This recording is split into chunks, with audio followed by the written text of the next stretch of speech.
was so tall, dude. And so relaxed. I wanted to be like, I wrote it for you, man. Like, I got some dap? Like, come on. I hope you get it. But yeah, really reserved, but nice. He was nice. You know, Michelle, though, this actually ties back to my earlier shout-out. Because she was super friendly. She was like hanging out with my mom, you know, because my mom is super, like, she has mad affect. So my mom was like, oh, you know, my son, how do you think he did? He did really good, right? Like, my son, he really good. And this is like to the first thing. There's like Secret Service. And my mom's like, excuse me. Yo, so how'd you, like my son, he did good.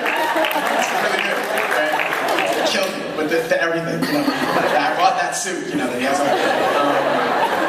And Michelle was totally like, yeah, you know, I really enjoy, you know, great. So I have mad love for Michelle Obama in my heart. And yeah, I got the chance to do this poem, and it is, yeah, I don't need to say that much more. I hope you guys enjoyed tonight. I had a great time with you all.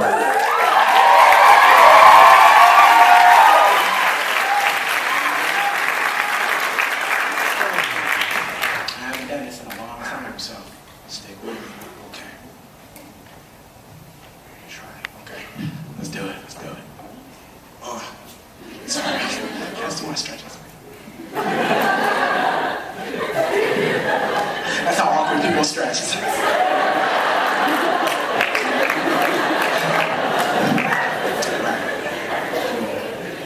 This poem is so serious. Alright, so I gotta read that. Alright. So thank you guys for your love and for your attention. And yeah, just listen, and I hope you're touched.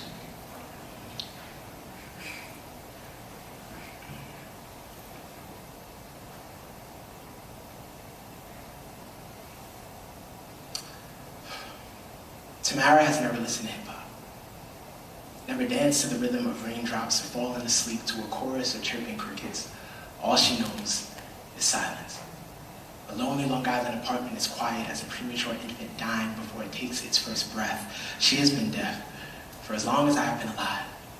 And ever since the day I first turned 5, and I wondered why my sister could not sing happy birthday like everyone else in my family.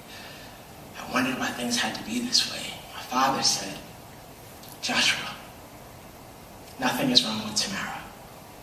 God just makes some people different. And at that moment, those 9 letters felt like hammers, swung gracefully by unholy hands to shatter my stained glass innocence into shards that can never be pieced back together or do anything more than sever the ties between my sister and I decided to deny it, to treat a condition as if it didn't exist in hopes that her deafness would dissipate with time, that I would one day wake and her attention would be mine, and I only shouted her name loud enough. I waited, was patient numberless years, anticipating the second her ears would open like lotuses and allow my sunlight sentences to seep into her insides, appeal to her subconscious mind and make her remember all of those conversations we must have had in heaven back when God handpicked us to be sibling souls centuries ago. I still remember my 20th birthday. Readily recall my awestruck 11-year-old eyes as I watched deaf men and women of all ages dance in unison to the vibrations of speakers booming so loud that I imagine angels chastising us for disturbing their worship with such beautiful blasphemy until you have seen a deaf girl dance. You know nothing of passion. These people knew my sister in ways I never could. Shared a common struggle that outweighed whatever fickle traces of my father's blood actually ran within our veins. There was a barricade between us that I never took the time to destroy. Never even a moment thought to pick up a book and look up the sign for sister, for family, for goodbye. I will see you again. Someday, I'll remember the face of your little brother. It is only now I see that I was never willing to put in the extra effort to love her properly. So as the only person in my family who's not fluent in sign language, I've decided to take this time to apologize to Tamara.